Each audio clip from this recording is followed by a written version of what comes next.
Bab 3329 kali ini, aku tidak akan memanggil siapapun. Mileye menatap penguasa tiada batas dengan ekspresi serius. Jangan tunjukkan ekspresi seperti itu. Sekarang di pihak kita, hanya kamu yang bisa menanggung beban besar ini. Penguasa tiada batas dengan tenang berkata, jangan berikan omong kosong padaku. Jika aku bisa menanggung, aku akan melakukannya. Jika tidak, aku akan lari. Aku tidak akan mengorbankan nyawaku untuk menanggung beban ini. Mileye bertanya, kamu tidak ingin mengatasi ketakutanmu? Penguasa tiada batas diam. Mileye tersenyum sedikit. Untuk mengatasi ketakutan di dalam hati, kita harus menghadapi segala ketakutan. Lihatlah aku sama sekali tidak takut pada para roh dewa itu.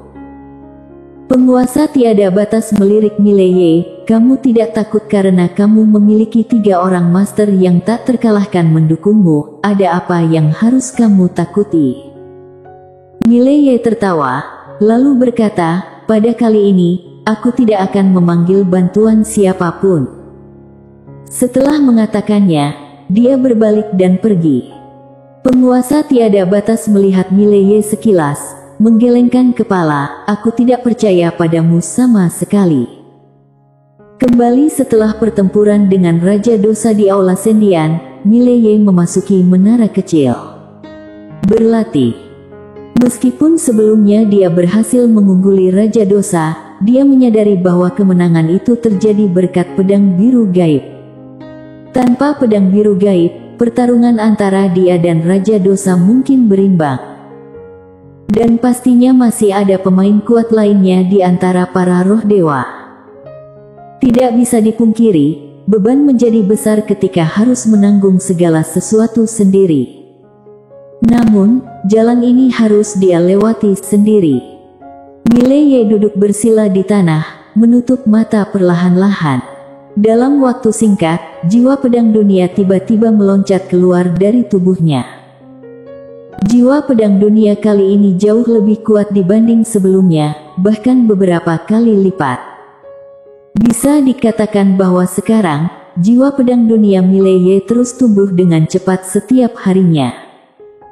Mileye tiba-tiba membuka mata, pikiran bergerak dan seketika itu, jiwa pedang dunia berubah menjadi sinar pedang Tao yang melambung tinggi. Sebuah pikiran, ribuan pedang muncul. Ribuan pedang melonjak ke langit, pemandangan yang luar biasa bukan main. Mileye tiba-tiba membuka telapak tangannya, ribuan pedang seketika berubah menjadi cahaya pedang Tao dan jatuh di tengah telapak tangannya. Pedang dunia. Pedang dunia yang dimilikinya saat ini sudah sangat mengerikan, bahkan hanya sedikit kalah dibandingkan dengan 3 pedang dan pedang biru gaib. Melihat pedang biru gaib di tangannya, Mileye tersenyum tipis. Sebenarnya, pedang biru gaib saat ini baginya, dapat dianggap sebagai belenggu. Keuntungan dari pedang biru gaib adalah karena Lydia, bukan karena dirinya sendiri. Pedang menjadi istimewa karena orangnya, tetapi sekarang pedang biru gaib telah menjadi istimewa pada dirinya sendiri, bukan karena Mileye. Ini seperti sebuah kungkungan. Namun, untuk saat ini, ia masih enggan melepaskan pedang biru gaib. Setelah semua, mereka telah menemani satu sama lain begitu lama. Ada perasaan yang sebenarnya. Oleh karena itu, lebih baik terus berusaha meningkatkan diri. Dengan pikiran ini, Mileye duduk bersila di tanah dan perlahan-lahan menutup matanya. Mulai berlatih. Dia tahu bahwa para roh dewa tidak akan menunggu lama untuk menyerang lagi. Dia harus meningkatkan kekuatannya dengan sungguh-sungguh. Dia mengeluarkan sejumlah besar energi spiritual, lalu mulai menyerapnya. Dari tangan pedagang licik itu, dia berhasil mendapatkan 60.000 koin spiritual. Dia memberikan 30.000 koin kepada penguasa tiada batas dan menyisakan 30.000 koin untuk dirinya sendiri. Tidak bisa dipungkiri, jumlah koin spiritual ini benar-benar fantastis. Begitu menelan satu koin, aura kekuatannya segera berkembang pesat. Mileye merasa agak terkejut oleh fenomena ini. Kekuatan energi roh ini benar-benar mengejutkan. Tanpa berpikir panjang, dia mulai fokus pada latihan. Waktu berlalu dengan cepat saat dia berlatih di dalam menara kecil dan dalam sekejap 100 tahun berlalu. Selama 100 tahun itu, Mileye berhasil menyedot habis semua energi roh. Aura kekuatannya sekarang juga tak tertandingi. Pada saat ini, seorang wanita tiba-tiba muncul di hadapan Mileye. Wanita itu adalah Ladia An. Mileye tiba-tiba membuka kedua matanya dan dalam pandangan matanya, cahaya pedang berkilauan. Ladia An tersenyum ringan, apakah kamu berhasil melakukan terobosan? Mileye tertawa, tidak tahu. Sambil berkata begitu, dia bangkit, telapak tangannya terbuka dan sinar pedang Tao melambung tinggi. Gemuruh. Bunyi pedang bergema menggema di seluruh dunia menara kecil. Ladia An menunjukkan ekspresi serius, jiwa pedang dunia Mileye jauh lebih kuat daripada sebelumnya. Mileye menatap cahaya pedang yang melintas di langit, berkata dengan pelan, tampaknya lebih kuat sekarang. Ladia An mengangguk, benar. Tiba-tiba, Mileye melihat ke kejauhan, para master yang bangkit dari makam nyata ilusi sekarang memiliki aura yang jauh lebih kuat daripada sebelumnya. Ini bisa dianggap sebagai kabar baik. Pada saat itu, Ketua Istana Utara tiba-tiba muncul di depan Mileye dan Ladia An. Ketua Istana Utara memberi sedikit salam, kemudian berkata dengan suara berat, Ketua Istana, para roh dewa sedang bergejolak. Mileye memicingkan mata, mereka sepertinya tidak bisa menahan diri lagi, ya. Ketua Istana Utara mengangguk, benar. Sepertinya mereka sedang bersiap untuk tindakan besar. Tindakan besar. Mileye tiba-tiba bertanya, bagaimana dengan penguasa tiada batas? Ketua Istana Utara terdiam sejenak, lalu menjawab, dia sedang berkeliaran di kota, mengunjungi rumah bordil dan mencari pelacur untuk minum bersama. Wajah Mileye langsung menjadi gelap. Mengunjungi rumah bordil dan mencari pelacur untuk minum bersama. Penguasa tiada batas benar-benar santai seperti itu.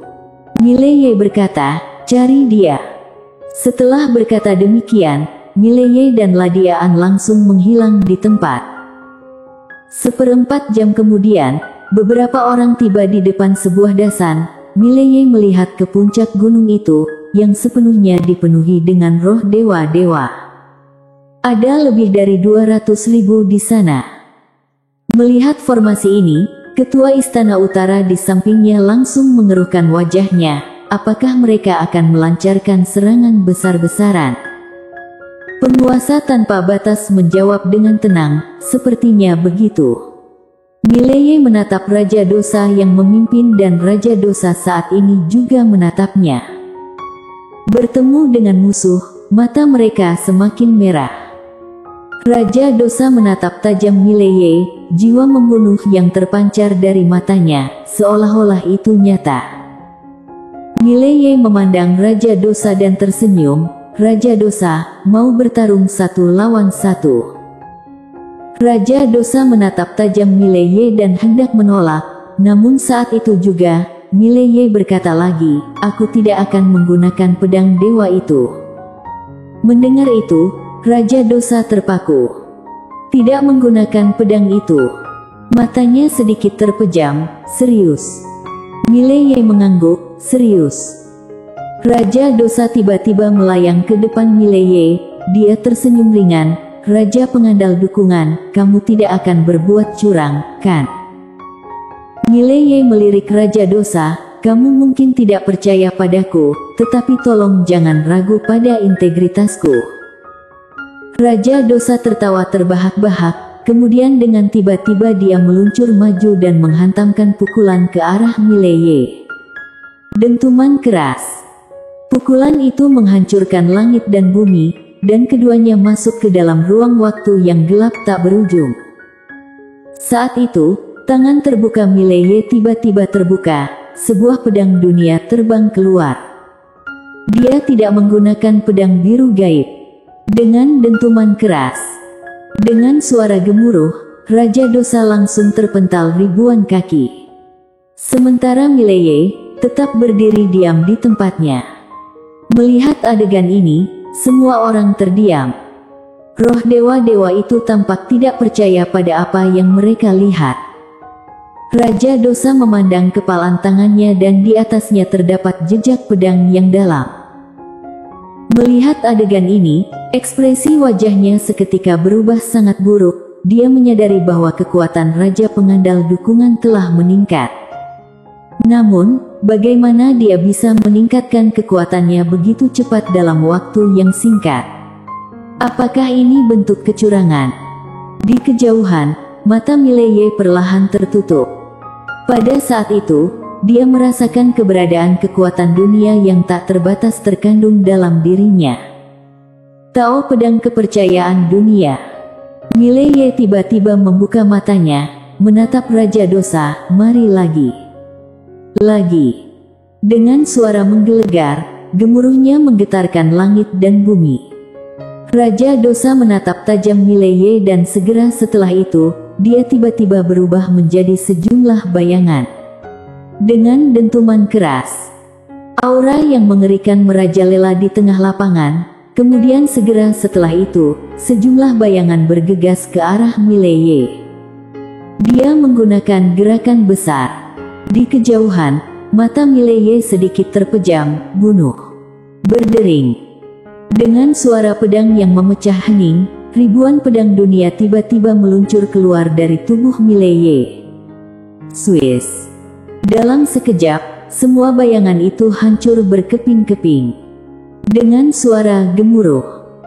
Di bawah sorotan semua orang, Raja Dosa langsung terpental puluhan ribu kaki dan ketika dia berhenti, tubuh fisiknya hancur, hanya meninggalkan roh. Di tengah lapangan, semua orang membeku di tempat. Raja Dosa agak bingung dan pada saat berikutnya, dia hendak berbicara, tiba-tiba sebilah pedang muncul dengan cepat di depannya. Dengan kaget, Raja Dosa berseru, berjaga. Dengan dentuman keras. Ketika dia berada di depannya, ruang waktu tiba-tiba terbelah dan sebuah bayangan bergegas keluar. Dengan ledakan keras, pedang Mileye dihentikan secara paksa oleh tangan hitam. Di depan Raja Dosa, ada seorang pria yang mengenakan jubah hitam. Tangan pria itu terlihat di luar, hitam pekat dan terlihat kering seperti mayat kering. Namun, dia berhasil dengan tangan kosong menghentikan pedang dunia Mileye. Mileye membuka telapak tangannya, pedang dunia kembali ke tangannya. Dia melirik Raja Dosa dan dengan tenang berkata, kalau tidak bisa menang, panggil teman. Raja Dosa menatap tajam Mileye, dan Mileye tertawa, kamu panggil, aku juga panggil, adilkan. Semua orang bersambung.